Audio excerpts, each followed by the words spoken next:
संसार में सबसे बड़ी शक्ति कौन सी है जो मृत्यु को भी हरा देती है।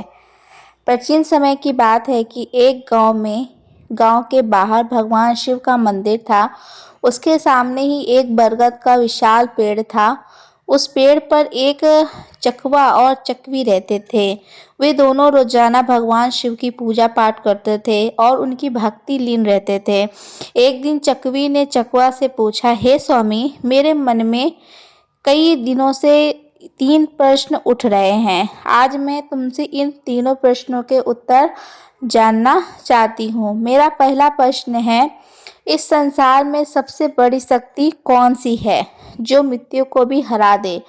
तो मेरा दूसरा प्रश्न है, सबसे बड़ा दान क्या है। और मेरा तीसरा प्रश्न है कि सबसे बड़ा धर्म क्या है। फिर चकवी की बात सुनकर चकवा कहने लगा, हे प्रिय, मैं तुम्हारी प्रतीक्षा देखी हूँ। एक घटना सुनाता हूँ। उस घटना को सुनने के बाद तुम्हें तुम्हारे तीनों प्रश्नों का जवाब मिल जाएगा। तो कि एक कृष्णपुर का नाम का शहर था। उस शहर में एक ठाकुर रहता था जो एक सामंत के उच्च पद पर नियुक्त था। उस ठाकुर को एक लड़का था जिसका नाम धर्मवीर था। एक दिन धर्मवीर भ्रमण करने के लिए घर से घोड़ा लेकर निकला। घूमते घूमते धर्मवीर को प्यास लगने लगी। थोड़ा आगे चलने पर उसे एक पानी की बाउल दिखाई दी। फिर उसने वहां जाकर पानी पी लिया और अपने घोड़े को भी पानी पिलाया और थोड़ी देर वहीं बैठकर विश्राम किया। विश्राम करते हुए धर्मवीर ने देखा कि वह बहुत से यात्री आ रहे हैं और जा रहे थे और पानी पीने के बाद बड़ा आशीर्वाद दे रहे थे। वह यात्री कह रहे थे, बहुत ही अच्छा काम कर रहा है यह पानी पिलाने वाला। पानी पिलाने वाले को भगवान हमेशा प्रसन्न रखें, यह आशीर्वाद राहगीर देते जा रहे थे। इस बात पर धर्मवीर सुन रहा था और धर्मवीर सोचने लगा कि मैं एक बाउल खोलूंगा और वहां मैं हर राजगीर को पानी पिलाऊंगा। यह सोचकर धर्मवीर घर चला गया और अपने पिता को सम्मत से कहने लगा, पिताजी, मुझे किसी काम के लिए आपकी मदद चाहिए। तो ठाकुर कहने लगा, क्यों बेटा, क्या काम है। तब धर्मवीर ने कहा, पिताजी, मैं पानी पिलाने के लिए प्याऊ खोलना चाहता हूँ। तो ठाकुर कहने लगा, हमारे घर में क्या कमी है, हम एक पाव खुलवा देंगे और उस पर एक नौकर रख देंगे। तो धर्मवीर उस ठाकुर से कहने लगा, नहीं पिताजी, मैं अपने हाथों से पानी पिलाऊंगा। पिता पुत्र की बात मान लेता है और धर्मवीर के लिए पानी के प्याऊ की व्यवस्था करवा देता है। अब धर्मवीर एक ऐसे स्थान पर प्याऊ बना देता है जहाँ 5-5 किलोमीटर तक कहीं पानी की व्यवस्था नहीं थी।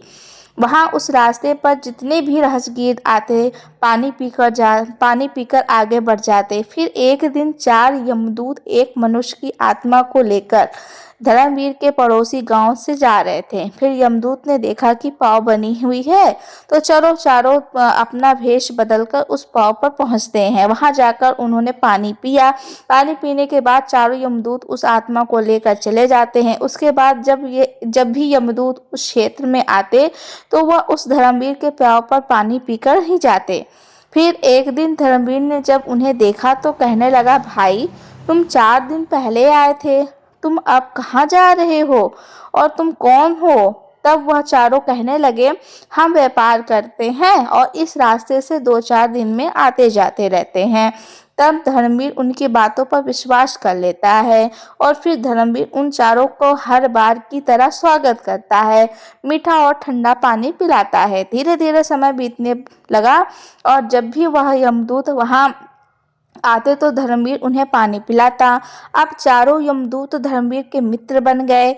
इसके बाद जब भी वह चारों यमदूत उस मार्ग में आते तो धर्मवीर के प्याऊ पर जरूर जाते और वहां बैठकर उससे बातें करते, फिर चले जाते। अब धर्मवीर की विवाह का समय आ गया था। धर्मवीर ने अपने उन चारों मित्रों को नियंत्रित किया और फिर वह चारों यमदूत उसके विवाह में सम्मिलित हुए। विवाह होने के बाद धर्मवीर अपनी पत्नी को अपने घर ले आया। उसके बाद कुछ समय और निकला।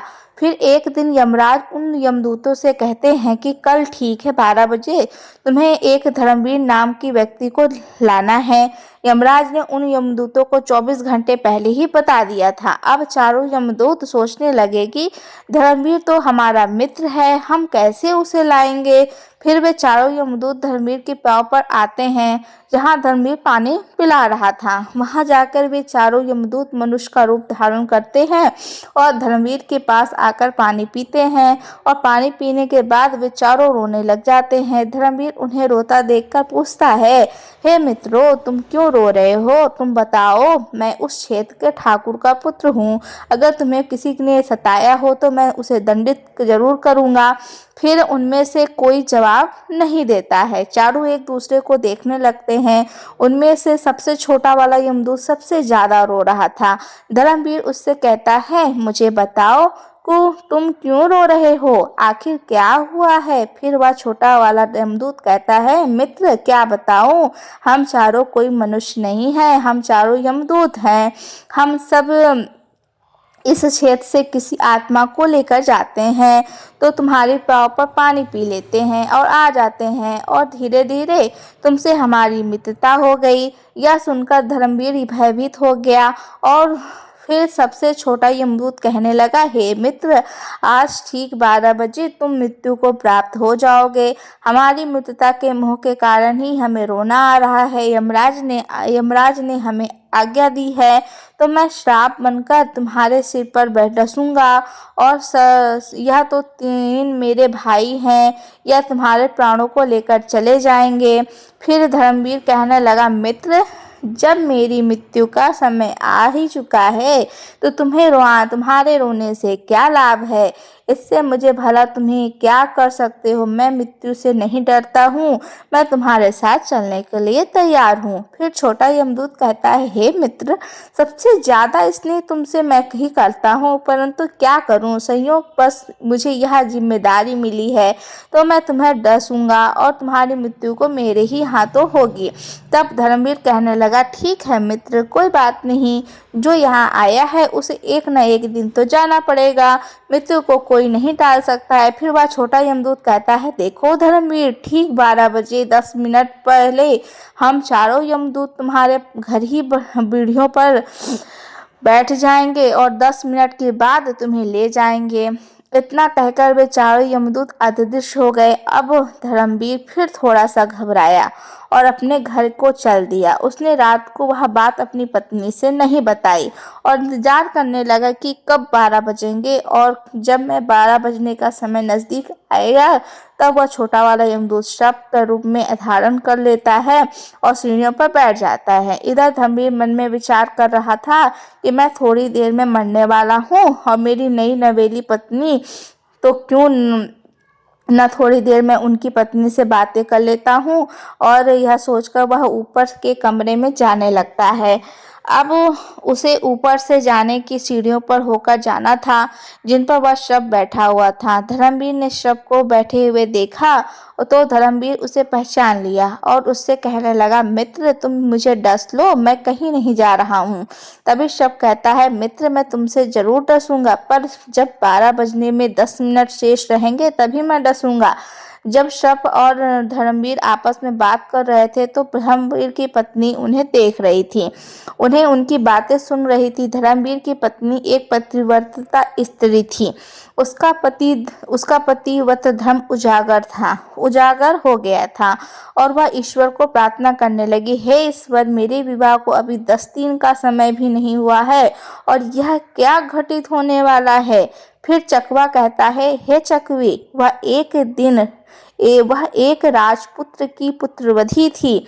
उसके 36 प्रकार के व्यंजन भोजन में बनाया और वह उस शहर में एक बहुत ही गरीब व्यक्ति रहता था और उस गरीब की एक लड़की थी जो 9 महीने की गर्भवती विधवा थी।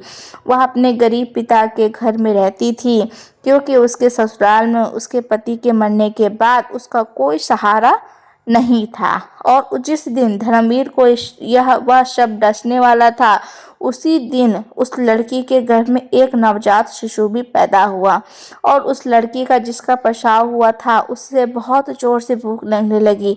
वह लड़की अपने माता पिता से कहने लगी, मुझे बहुत तेज भूख लग रही है, मुझे कुछ खाने को दीजिए। तो पिता कहने लगा, बेटी मेरे पास खाने के लिए कुछ नहीं है, मैं तुम्हें भला क्या दे सकता हूँ। ऐसे में वह लड़की बोली, यदि तुम मुझे खाने को नहीं दोगे तो वह बच्चा मेरे घर में ही पैदा हुआ है, मैं इसे खा जाऊंगी। फिर चकवा कहता है, हे चकवी, प्रसूति के समय भूख बहुत ही तेज होती है। जब उस गरीब व्यक्ति की यह बात लड़की के मुंह में सुनी तो मैं उस बच्चे को खा जाऊंगी। तो वह पिता कहने लगा, बेटी तुम रुको, मैं जाता हूँ, अगर कोई कुछ देगा तो मैं खाने के लिए अवश्य ले आऊँगा। उस लड़की का पिता भिक्षा मांगते हुए चला जा रहा था। जो कोई उसे देखता वह दरवाजा बंद कर देता। इस प्रकार चलते हुए वह व्यक्ति उस ठाकुर के महल के पास आया जहाँ पर धर्मवीर से कालसर्प बनकर बातें कर रहा था। उसकी पत्नी ने छत से उसे देख रही थी और ईश्वर से प्रार्थना कर रही थी।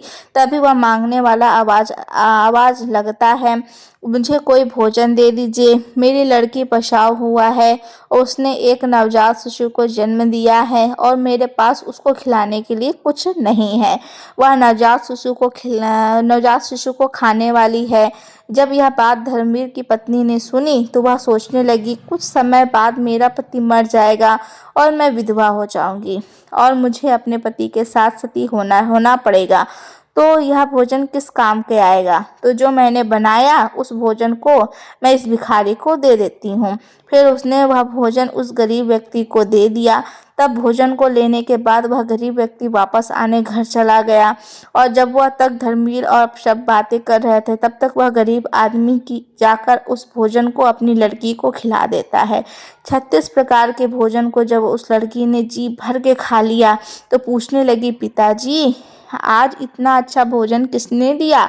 तब उसके पिताजी ने कहा, बेटी हमारे गांव के ठाकुर साहब के जो पुत्र प्रधु है, जिसका विवाह अभी ही कुछ दिन पहले हुआ है, उसी ने मुझे यह भोजन दिया है। तो वह लड़की कहने लगी, हे भगवान उसकी सुहाग को अमर रहे। उस लड़की ने आत्मा से आशीर्वाद दिया, उस औरत का सुहाग अमर रहे। फिर भगवान विष्णु का सिंहासन हिल गया तो उन्होंने नारद मुनि को बुलाया और कहा, मृत्युलोक में देख कर आओ, मेरे किसी भक्ति पर बहुत बड़ा संकट आया है जिस कारण मेरा सिंहासन हिल उठा है। तब नारद मुनि भगवान विष्णु को आज्ञा अनुसार देखते हैं कि भगवान विष्णु का सिंहासन क्यों हिल रहा है। तो नारद मुनि देखकर बताते हैं कि एक बिल्कुल भूखी आत्मा जिसने कुछ समय से एक नवजात शिशु को जन्म दिया था, वो भूखी से व्याकुल थी। उसे भोजन मिलने के कारण उसने आत्मा से यह कह दिया कि भोजन देने वाली औरत का सुहाग अमर रहे, अर्थात उसका पति जीवित रहे। और उधर यमराज ने उसके पति के प्राण लेने के लिए यमदूतों को भेज दिया था। बस 10 मिनट बाद ही उसके प्राण लेने वाले थे। फिर नारद मुनि भगवान विष्णु से कहते हैं, हे प्रभु, प्रकृति के नियमों के अनुसार धर्मवीर की मृत्यु का समय आ गया है और उसे लेने के लिए यमदूत उसके घर बैठ गए हैं। और उधर एक दिव्य आत्मा ने अपनी संपूर्ण शक्ति से धर्मवीर की पत्नी को आशीष दे दिया है, उस औरत का सुहाग अमर रहे। फिर भगवान विष्णु कहने लगे, मुझे उस आत्मा का मान रखना है, चाहे मेरे कार्य में परिवर्तन क्यों ना हो जाए। भगवान विष्णु अपने भक्त की रक्षा करने के लिए उस प्रसव वाली लड़की की आत्मा को वचन को उस धर्मवीर को कवच बनाकर डाल देते हैं। तब तक घड़ी में 12 बजने में 10 मिनट बाकी थे।